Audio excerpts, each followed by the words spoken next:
எல்லாத்துக்கும் வணக்கம். நம்ம வாடிக்கையாளர்லாம் வந்து பார்த்தீங்கன்னா, புது புது வாடிக்கையாளர் வந்து இந்த மிஷினை எப்படி ஓட்டணும், எங்களுக்கு டெமோ கொடுங்கன்னு சொன்னாங்க. நானும் நேரில் வந்து கொடுத்தேன்.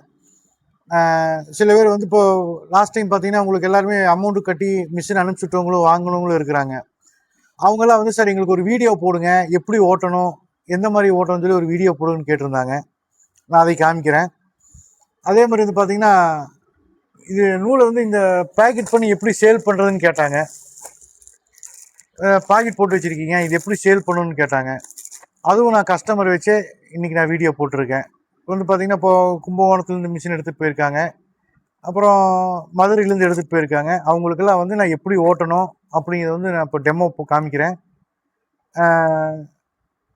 அந்த வீடியோ பாருங்கள். அதே இந்த நூலை வந்து எங்கே விற்கணும், எப்படி பேக்கெட் பண்ணணும், பேக்கெட்டோட சைஸ் என்ன, எல்லாத்தையுமே நான் உங்களுக்கு ஒரு வீடியோவில் போட்டிருக்கேன். அதை பாருங்கள். பார்த்துட்டு ஏதோ டவுட்டாக இருந்தால் கால் பண்ணுங்கள். நன்றி, வணக்கம்.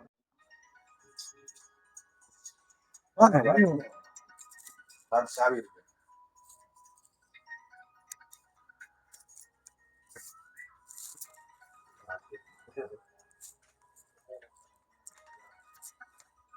நல்லபடியா விட்டு நல்லபடியா பண்ணுங்க. சரிங்களா? இந்த கவர் தரேங்க, உங்களுக்கு விற்கிற கவர் தரேன்.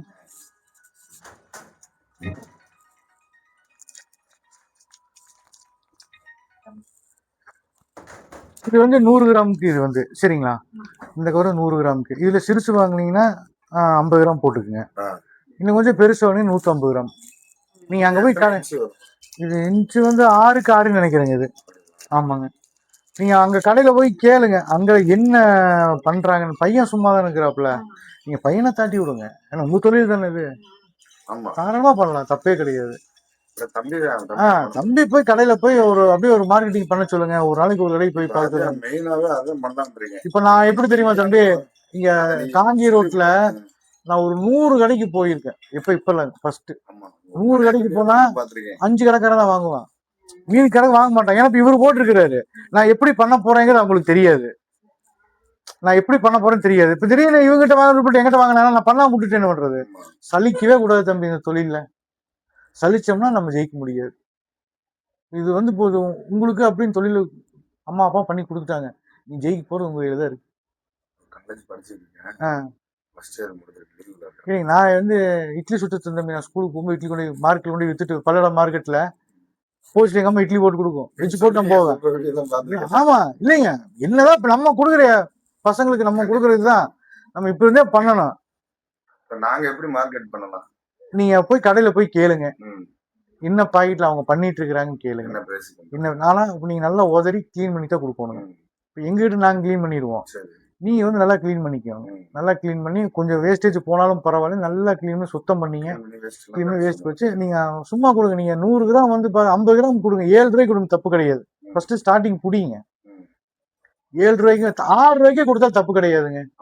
50 கிராம், ஏன்னா உங்களுக்கு 50 கிராம் நீங்க 6 ரூபாய்க்கு கொடுத்தீங்கன்னா 20 பாக்கெட் 120 ரூபாய் ஆகி போச்சு.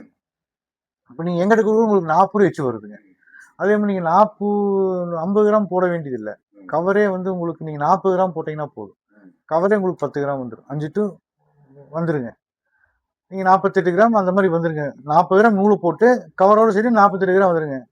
அது உங்களுக்கு அக்யூரேட்டா காமிக்காது, 50 கிராம் கணக்கு வந்துடும். அப்ப நீங்க 40 கிராம் போது நீங்க 25 பாக்கெட் போடலாங்க. எது நமக்கு மிச்சம் போடும் அதை சொல்றேன் நானு. நம்ம பாட்டுக்கு 50 கிராம் போறது 55 கிராம் கூட போடலாம். கம்மி பண்ணி கூட நமக்கு 4 பாக்கெட் 5 பாக்கெட் சேர்த்து கிடைக்கும். அவ்வளவுதான் வித்தியாசம். அதான் கணக்கு. எனக்கு வந்துட்டு இப்ப துணி மெட்டீரியல் மட்டும் வேணும். நான் ஒரு 2 ஆர்டர் பிடிச்சிட்டேன். சரி சரி. 3 குடோன் 4 குடோன் இந்த மாதிரி பெரிய பெரிய கப்பு இந்த மாதிரி இடத்துல ஆர்டர் பிடிச்சிட்டேன். சரி சரிங்க. எனக்கு வந்து ரா மெட்டீரியல் மட்டும் அந்த துடைக்கிறதுக்கு வேணுங்க. துடைக்கிறது ஏன்னா இந்த துணி ஆகாதுங்க, அது வந்து கெட்டி துணிங்க. அது வந்து இல்ல இல்ல மேக்ஸிமம் இது வராதுங்க. இது வராதுங்க, அது வேற மாதிரி துணிங்க. அந்த துணி வந்து துடைக்கிறதுக்கு அது ஆகுங்க. கொஞ்சம் கைக்கு அகலமா ஒரு இப்படி வரும், இந்த ஷேப்ல வரும் துடைக்கிறதுக்கு. அது நான் உங்களுக்கு ஏற்பாடு பண்ணி தரேங்க. அது இங்கே கிலோ 40 ரூபா 35-40 ரூபா வருங்க. இங்க இந்த ரேட்டுங்க, இங்க இருக்க ரேட்டு. அங்க எந்த மாதிரி துணின்னு தெரியல, நீ எனக்கு போட்டோ எடுத்து அனுப்புங்க. 20 ரூபாய்க்கு வருது பாலிஸ்டர் எல்லாம். அது எந்த மாதிரி துணி வச்சிருக்காங்கன்னு தெரியல, ஒவ்வொரு இடத்துல ஒரு மாதிரி வச்சிருப்பாங்க. ஆனா 60 ரூபாய்க்குல விற்கிறாங்க. நீங்க சொல்ற 40 ரூபாய் அவ்வளவு சான்ஸே இல்லையா? 1/2 கிலோ 40 ரூபாயா இருக்குங்க. நீங்க துணி அங்க என்ன விலைக்கு வாங்குறதா சொன்னீங்க? என்ன விலைக்கு விற்கிறாங்க நீங்க? அங்க வந்துட்டு கடையில வந்துட்டு மொத்தமாவே வந்துட்டு 80 ரூபாய்க்கு எடுக்கிறாங்க, 50 ரூபாய்க்கு எடுக்கிறாங்க. வாங்குறாங்களா விக்கிறாங்களா? வாங்குறாங்க. அவங்க வாங்குறாங்களா? வாங்குறதே 50 ரூபா. 50 ரூபாய்க்கு வாங்குறாங்க. 50 ரூபாய்க்கு வாங்கிக்கிறாங்க. நான் என்கிட்ட இருந்து நான் கொடுக்குறேன்னா அந்த ஒர்க் ஷாப்ல வந்து என்கிட்ட கிலோ 50 ரூபான்னு சொல்லி 50 ரூபாய்க்கு வாங்கிக்கிறாங்க. அதான் இங்கேயே 35 40 ரூபா அந்த மாதிரி வருங்க.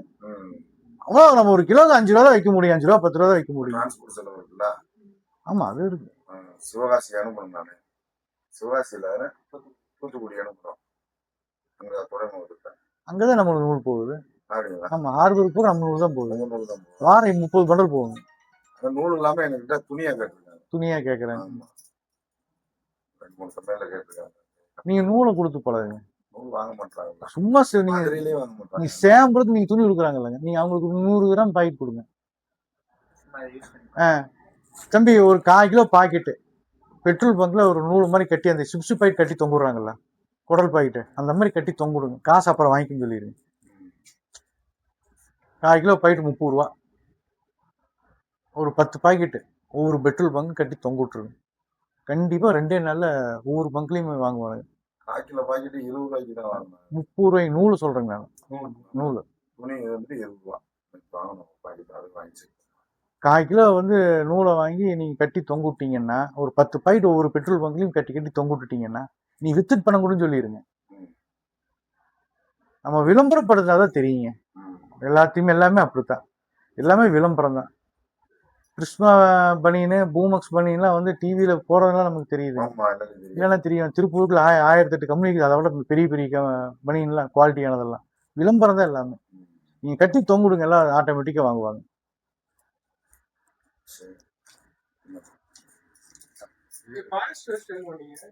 பாலிஸ்டர் எடுக்க மாட்டேங்க இல்லைங்க. அதாவது இதோட பர்பஸ் நல்லா தெரிஞ்சுக்குங்க. இது வந்து ஈரத்தை அப்சர்வ் பண்றது இந்த நூல். நீங்க வீட்லயே எடுத்துட்டீங்கன்னா, வீட்டுல துடைக்கிறதுக்கு எங்க அம்மா இருக்கிற வரைக்கும் வந்து பனியனும் சட்டி தான் போட்டு துடைப்பாங்க. ஏன்னா அதான் ஈரம் இஞ்சும். சீலையில யாரும் போட்டு துடைக்க மாட்டாங்க. சீலை வந்து பாலிஸ்ட் மிக்சிங், அது யாரும் போட மாட்டாங்கல்ல. அதான் விஷயம். தண்ணி உறிஞ்சுறது வந்து உங்களுக்கு ஃபைன் துணி மட்டும்தான் இருக்குது, காட்டன் மட்டும் தான் இருக்குது. ஆமா அங்க அப்படியே தான் இருக்கு. பாலிஸ்டர் துணி இருக்குதுங்க, கம்மி ரேட்டுக்கு இருக்குது. வாங்கணும் இல்ல யாரும். இப்ப நீங்க ஒரு பொருள் வாங்கி அது அந்த பொருளுக்கு வந்து உபயோகமானதான் நீங்க வாங்குவீங்க. நான் மட்டும் நீங்க கேட்கறீங்கோசரம் மூட்டை கட்டி வலிச்சு அனுப்ப முடியாதுல்ல. நிறைய இருக்கு.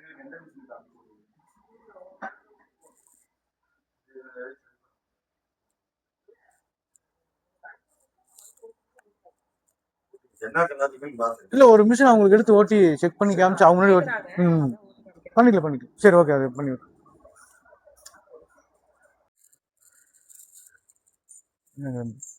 நல்லபடியா ஊட்டி நல்லா சம்பாதிக்கணும்.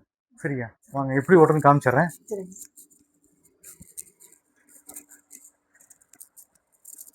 பிளக் எடுத்து மாட்டு.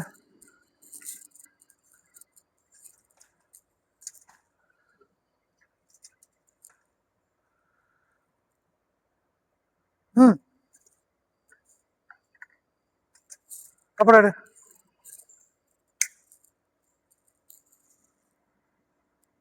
கொடுங்க.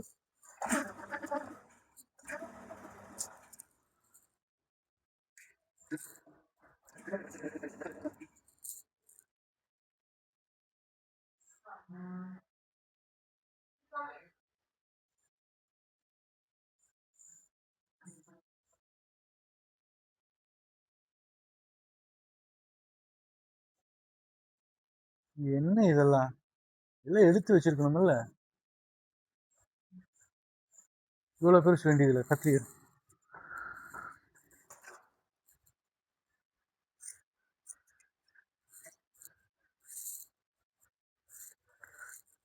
கம்மியா நீங்க அம்மாட்ட போய் சொல்லிடுங்க. சரியா, அதாவது வந்து வேணா லைட் போட்டுக்கலாம், வேணாட்டி ஆஃப் பண்ணிக்கலாம். அதை கட் பண்ணியாச்சு. பின்னாடி ஃபேன் கட் பண்ணியாச்சா?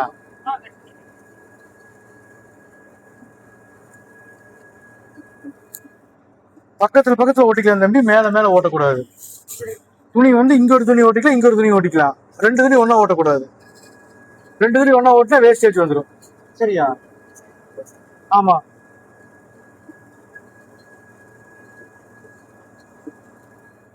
அப்புறம் வேஸ்டேஜ் வரும், குறுக்க ஓட்டின வேஸ்டேஜ் வரும், அதையும் காமிச்சிரு எப்படின்னு. பின் துணி இருக்குல்ல, இது நார்மல் போய் ஓட்டுறோம், நூலா போகும், நூலா போகுதா. இதே வந்து குறுக்கு ஓட்டுனோம்னா அரைச்சிரும்.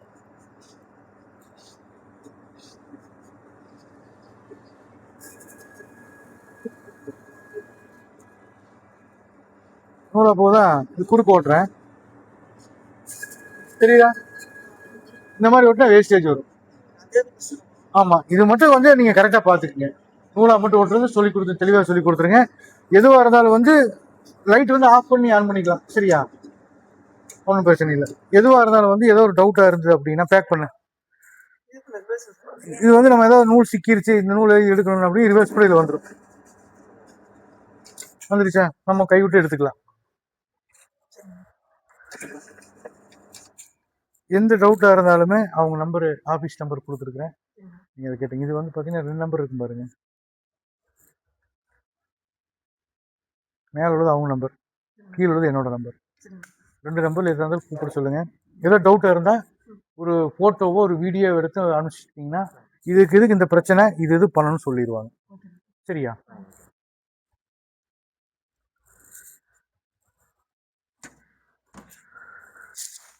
அதே மாதிரி இப்போ நீங்க வாங்க சொல்லிடுறேன், எல்லா சொல்லிடுறேன். இப்போ நூல் வந்து ஃபேன் ஓடுனா தான் தம்பி நூலை இழுக்கும். இந்த ஃபேன் வந்து ஓடணும். அதே மாதிரி இந்த நூல் வருது பாத்தீங்களா, இது எடுப்பேன், வாங்க இப்படி வாங்க. இந்த நூல் வந்து ஃபுல்லாக விடக்கூடாது தம்பி, இது வந்து ஃபுல்லாக விடக்கூடாது. இந்த கேப் வந்தோடனே நம்ம நூலை வெளியே எடுத்துடணும். இந்த ஃபேனு கீழே அரை மணி நேரத்துக்கு ஒரு டைம். ஏன்னா இந்த ஃபுல் ஆயிடுச்சுன்னா இந்த ஃபேனோட காத்து இழுக்காது. இந்த நூல் வந்து வெளியே எடுத்து இந்த ஃபேன் ஃப்ரீயா ஓடினா தான் இதுல வர நூல் வந்து அது உழுகும். எதனால கேட்டீங்கன்னா, ஒரு இங்க கம்பி இருக்குல்ல, நல்லா பாத்துக்குங்க. இந்த கம்பி இருக்கு, இப்ப நம்ம வந்து துணி ஓட்டுறோம்,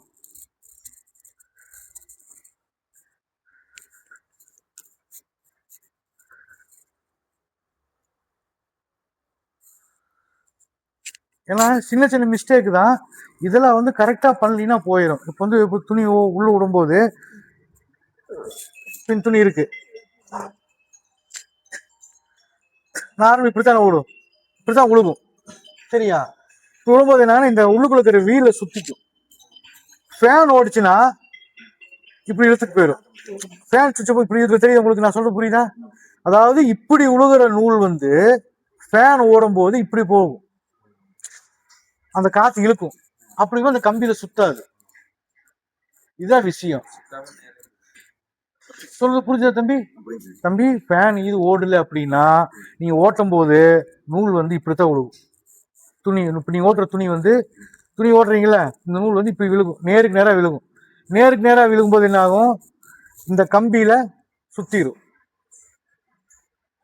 இதை காமிச்சிருங்க, இந்த கம்பியில சுத்திரும், புரியுதா. டைரக்டா விழுகும்போது இதே ஃபேன் ஓடிச்சு என்ன ஆகும், அப்படி இழுத்துரும். நீ மோட்டர் போட்டு ஆட்டோமேட்டிக்கா ஃபேன் ஓடிடும். அதே மாதிரி கம்பல்சரி என்ன பண்றீங்கன்னா, ஒரு நாளைக்கு நம்ம எப்படி நம்ம காலையில் எழுந்திரிச்சு பல்லு விளக்குறோம், அதே மாதிரி காலையில் நீங்க வந்து மிஷின் போடுறதுக்கு முன்னாடி மிஷினை வந்து தொடச்சிருங்க. தொடச்சிட்டு இந்த ஃபேன்ல வந்து பாத்தீங்கன்னா நீங்க ஓட்டுற டஸ்ட் வந்து சிக்கியிருக்கும், சின்ன சின்ன நூலா சிக்கியிருக்கும். அந்த நூலை கம்பல்சரி நூல் எடுத்துருங்க வெளியே. இல்ல இதுல சிக்கிரும், இதுல ஒண்ணு நாங்க டெய்லி கிளீன். தெரியுது இந்த நூல் தெரியுதா, இந்த மாதிரி நூல், இந்த மாதிரி நூல் வந்து வெளியே எடுத்துருங்க. இத சும்மா டெய்லி கம்பல்சரி, நீங்க காலையில் எடுத்தாலும் சரி, இல்லை நீங்க நைட்டு ஓட்டி முடிச்சுட்டு ஆஃப் அன் ஹவர் எடுத்தாலும் சரி, வேற ஒன்றும் இல்லை. அதே மாதிரி கிரீஸ் அதே மாதிரி தான். செயினுக்கு வந்து 2 மாசத்துக்கு ஒருக்கா கிரீஸ் வைங்க,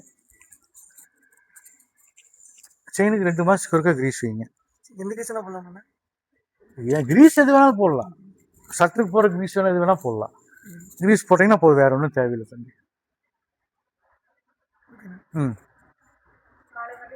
அதே மாதிரி காலையில் பாதில் விபூதி போட்டிருக்கும் பாருங்க, வாங்க, திருநீர் போட்டிருப்போம்,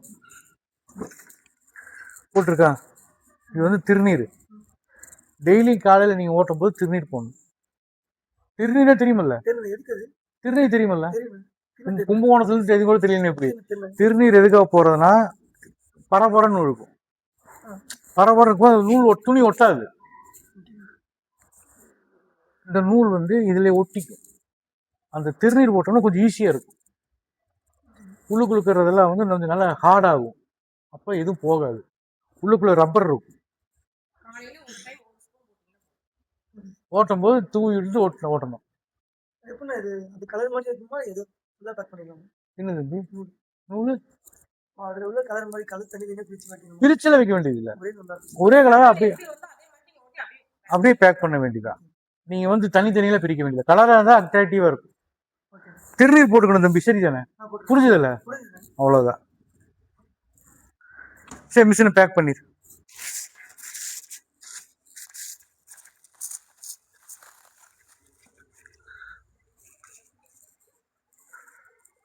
சரிங்க.